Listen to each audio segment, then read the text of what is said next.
Election कीअं थींदा, साफ़ शफ़ाफ़ थींदा, फेयर थींदा, न थींदा, इहे बहरहाल इन ते हिकिड़ा क्वेश्चन मार्क आहिनि, इन ते सवालिया निशान आहिनि, इन ते ककर छायल आहिनि। ऐं उहो ज़ाहिर तव्हां ॾिसो न त हिन खां वधीक हिन इलेक्शन्स जी ग़ैर तकरारी न हुजण जो, माना हिन इलेक्शन जे तकरारी हुजण जो इन खां वॾो सबूत छा आहे?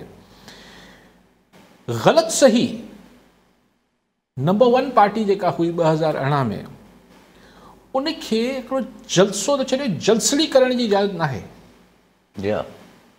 त जॾहिं इलेक्शन मुहिम में जॾहिं सभु पार्टियूं, नवाज़ लीग फिरंदी वते पई, पीपल्स पार्टी फिरंदी वते पई, जलसा थियनि पिया, जुलूस थियनि पिया, सभु पार्टियूं लॻी पियूं कन्वर्सिंग लाइ इलेक्शन मुहिम पिया हलाइनि।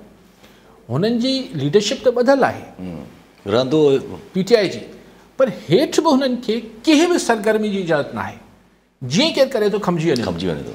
त ज़ाहिर आहे इन मां इहा ॻाल्हि त तय आहे न त इलेक्शन में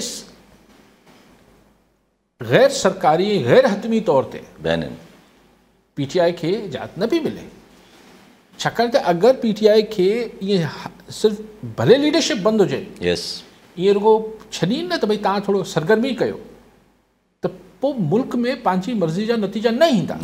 हीअं त ॾिसो, हीअ जेके 10-12 पार्टियूं आहिनि जेके इलेक्शन विढ़नि पियूं, हिन मां जेको बि खटंदो पंहिंजो, अगरि छॾे बि ॾिजे हिननि खे हथु खुलिया छॾे ॾिजनि, चए भई ठीकु आहे, नवाज़ लीग खटे, पीपल्स पार्टी खटे, अलिफ खटे, MQM खटे, JUI खटे, जेको खटे उहे सभु पंहिंजा आहिनि। पर उन्हनि में बि ज़ाहिर आहे त हिकिड़े हिसाब सां विरासत थींदी, मुनसिफ़ाणी विरासत थींदी, मुनसिफ़ाणी चूंड थिए न थिए, मुनसिफ़ाणी विरासत थींदी। लेकिन election on the whole by and large मजमूई तरह इलेक्शन फेयर कीअं थिया?